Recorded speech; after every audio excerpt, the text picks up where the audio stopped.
बाबा को प्रणाम करें। भगवान बाबा हनुमान जी को प्रणाम। महान त्यागी बाबा गुरुदेव जी को प्रणाम। परमात्मा परम पूज्य परमात्मा एक शासन मंडल टिमकी चिंतली के वतीने आज ही 15वी चर्चा बैठक श्रीमान्य वेलमभाई निकोरे यांच्या ते सुरू झालेली आहे। या बैठकीत सर्वांचे भगवान बाबा हनुमानजी उपस्थित आहेत। बाबाला माझा प्रणाम। आपल्या सर्वांचे सद्गुरू महान त्यागी बाबा गुरुदेवजी उपस्थित आहेत। बाबाला माझा प्रणाम। आपल्या सर्वांची आई वाराणसी आई उपस्थित आहे। आईला माझा प्रणाम। आजच्या बैठकीचे अध्यक्ष कार्यकर्ता ज्येष्ठ सेवक चौधरी बाळगोपाळ सर्वांना माझा आदरपूर्वक नमस्कार।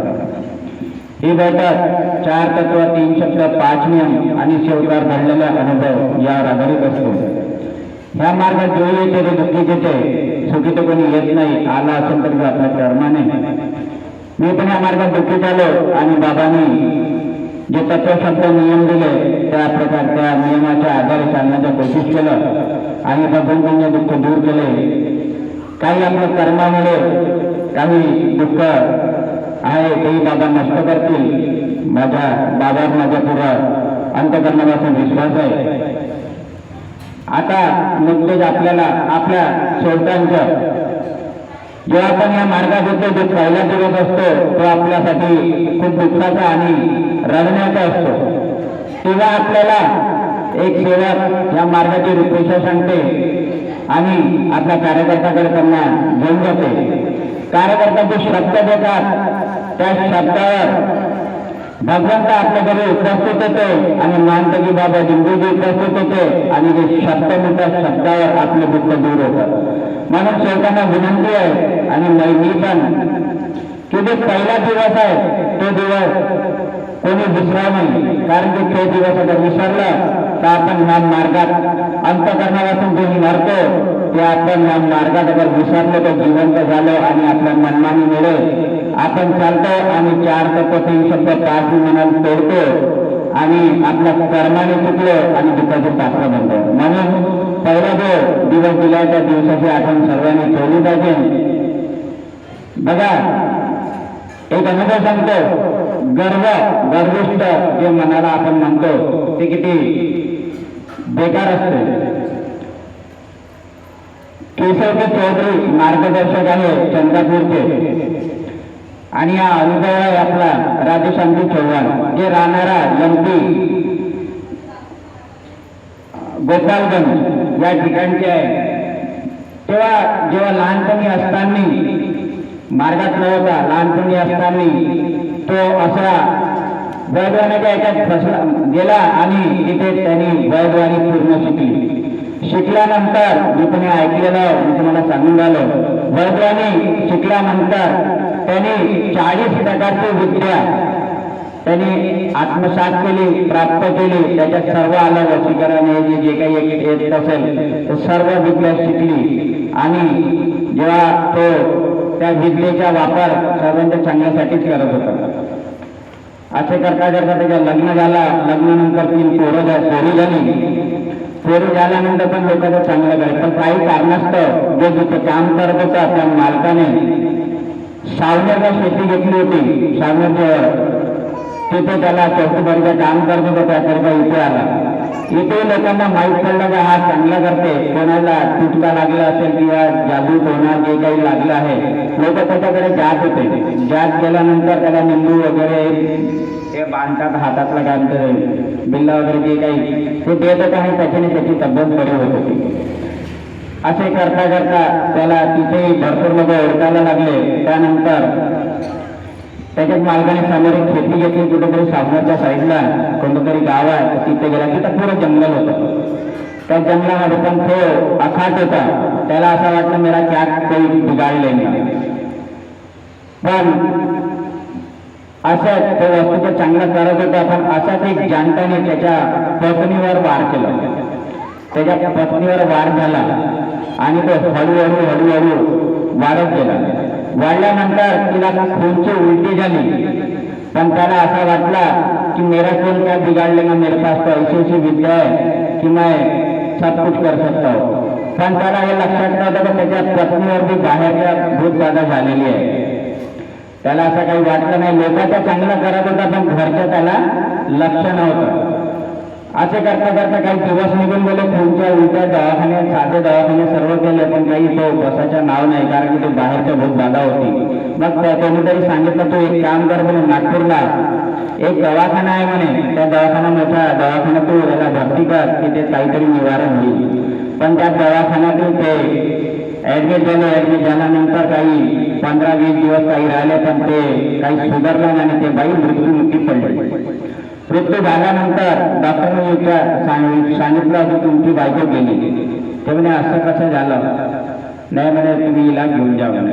त्यांनी गावाला फोन केला पण त्याच्या गावामध्ये जो त्याचे मित्र होते, कारण की तो चांगला करत होता म्हणून त्याचे मित्र सेवक होते.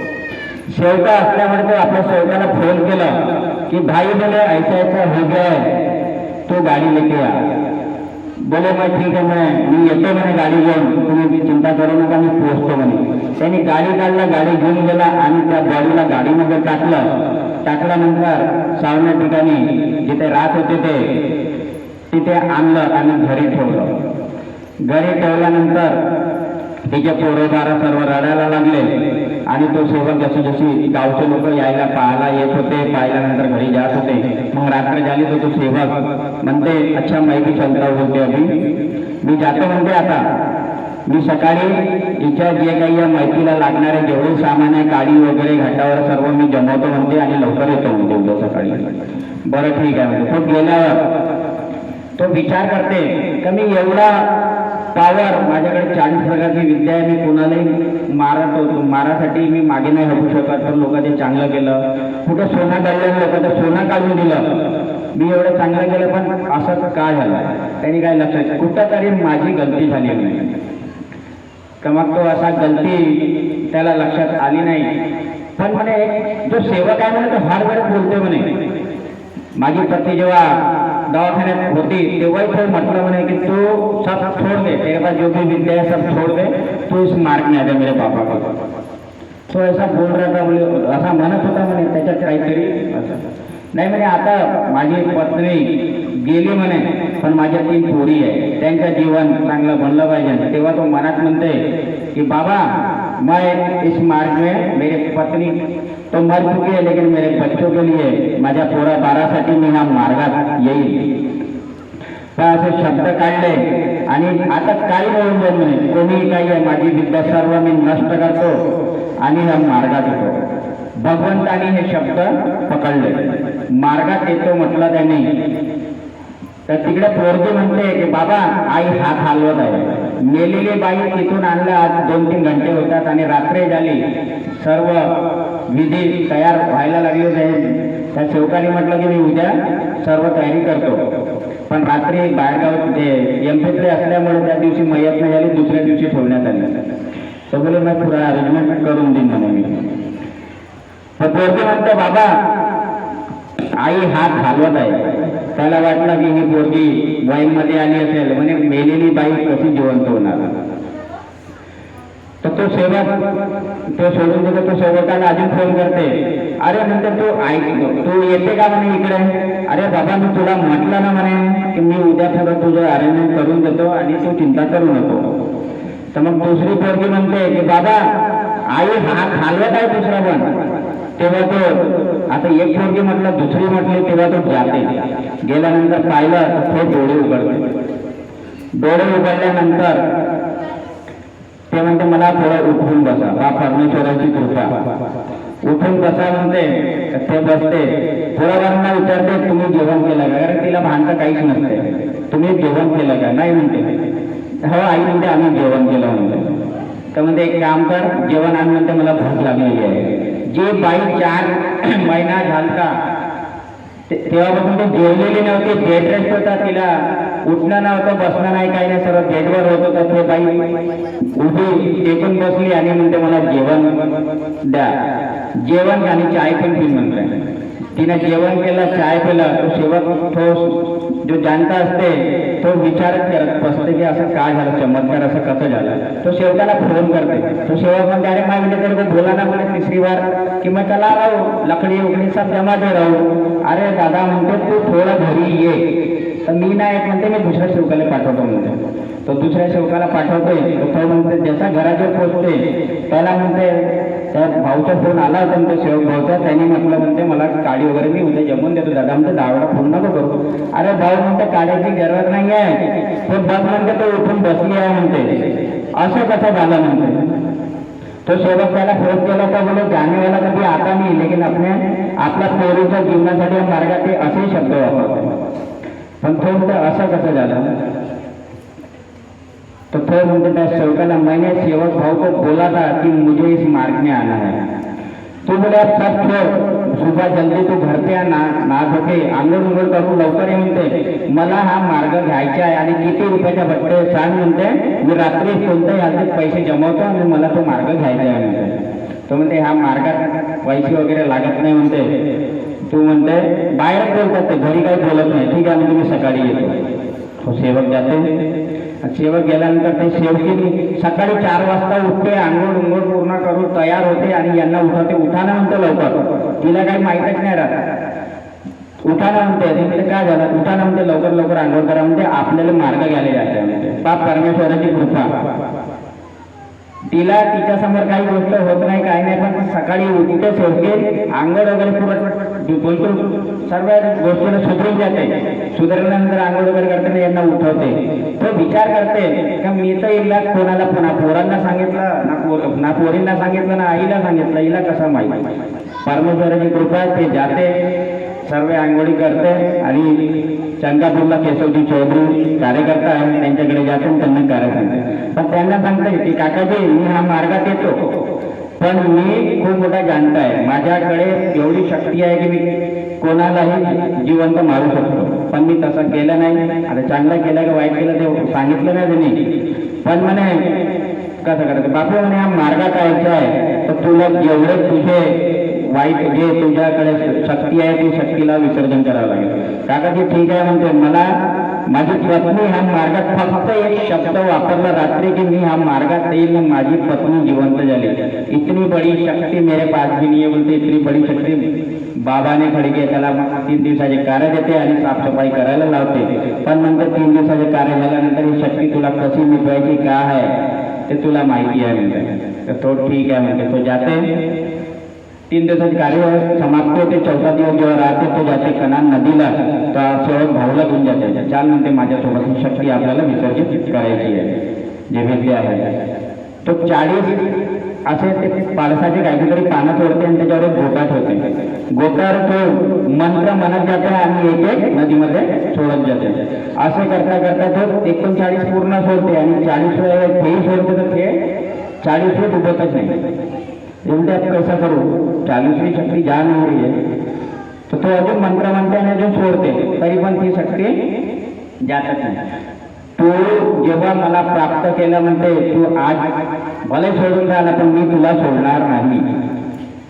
तर म्हणते तुला कसं, कारण की तुला मला कसं जिवंत केलं ते आठवण कर म्हणते. तर तो म्हणते हो, तू 3 महिन्याचा बाळ होता आणि तू मेलेला होता, तुला मी जमिनीतून काढलं आणि तुला जिवंत केलं म्हणते मी, म्हणजे जागृत केलं. आणि तुझ्या हाताने जे जे काम करायचे होते, कोणाच्या घरी धन आणायचं होतं, कोणाच्या घरून सोनं काढायचं होतं, कोणाच्या घरी काय, सर्व एकूण एक गोष्टी त्याला सांगते आणि त्या गोष्टीची त्यालाही तो एवढा अखाट असून त्यालाही माफी मागते. तेव्हा तो मंत्र म्हणून सोडतो, तर तेव्हा तो अंदर जाते. घरी येते आणि सुखरूपपणे आपलं पूर्ण कार्य तो 2014 पासून कार्य सुरुवात केलेली होती त्यांनी आणि आज बाबाच्या मार्गात आहे. म्हणजे सांगा एवढी शक्ती असून बाबाच्या एकही तत्व शब्द नियमात ते शक्ती बसलेली नाही. म्हणजे किती मोठी शक्ती महानतेची बाबा गुंडूजीनं प्राप्त केली आणि आपल्या गोरगरिबाला ही फुकटात वाटून दिली, 1 रुपया न घेता. परमेश्वराची किती मोठी कृपा आहे. म्हणून आपला जो पहिला दिवस आहे त्या पहिल्या दिवसाला विसरू नका आणि आपल्याला जी शक्ती दिलेली आहे 4 तत्व 3 शब्द 5 नियम या शक्तीचं आपल्याला कटोकटीने पालन करायचं आहे. होते शेवटाच्या हातानं गलती, पण कोशिश तर आपण करू शकतो, कोशिश केली पाहिजे. आता आपल्याला समोर 3 एप्रिलचा कार्यक्रम आहे. 3 एप्रिलचा कार्यक्रम सर्व सेवकाला वेळ आहे की 3 एप्रिलचा कार्यक्रम धडाक्यानं झाला पाहिजे, कारण की आपल्याला बाबांनी जी शक्ती दिली त्या शक्तीच्या आधारे आपलं जीवन सुखमय जीवन जगून झालं. तर महानतगी बाबा दिंडीच्या 3 एप्रिल करिता आपल्याला एकत्रित होऊन आणि जोरात जोराने ती रॅली आपल्याला भव्य आणि दिव्य बनवायची, सर्वांना एकत्रित व्हायचं आहे. म्हणून सर्वांनी 2 तारखेला ज्यांना जे काम वाटले गेले आहे, ज्यांना जे वाटतं ते करा. 2 तारखेला इथे यायचे आहे. केक वगैरे जे काही राहील ते होईल. पण 3 तारखेला आवर्जून सर्वांना विनंती आहे की सकाळी 4 वाजता उठा, 5 वाजता उठा, किती वाजता, पण इथे 8:30 पर्यंत इथे सर्वांनी 8 वाजता उपस्थित झालेच पाहिजे. कारण की आता सर्व 8 वाजता उपस्थित होईल तर आपली रॅली लवकरात लवकर तिथून काढण्यात येईल. कारण की अगर 4 सेवक राहणार नाही तर त्या रॅलीची शोभा दिसणार नाही. म्हणून सर्व सेवकांना आवर्जून विनंती आहे की सर्व सेवकांनी सकाळी लवकर उठून आपले कामकाज निपटून सकाळी 8 वाजता इथे उपस्थित राहून ते रॅली आपल्याला धुमधडाक्याने काढायची आहे. कारण की तिकडे जास्त वेळ झाला नाही पाहिजे, कार्यक्रम सर्वांना मिळाला पाहिजे. एवढंच बोलतो. काही माझ्या बोलण्या चालण्यात या 15 दिवसात काही चुकाभुला झाली असेल तर भगवान बाबा हनुमानजी मला क्षमा करतील. माझे सद्गुरू महंतगी बाबा दिंडोजी क्षमा करतील. आई वाराणसी आई मला क्षमा करतील. आजच्या बैठकीचे अध्यक्ष, कार्यकर्ता, सेवक, चौधरी बाळगोपाळ, ज्येष्ठ सेवक सर्व मला नमस्कार करतील आणि आपल्या वाणीला विराम देतो. सर्वांना माझ्या आदरपूर्वक नमस्कार.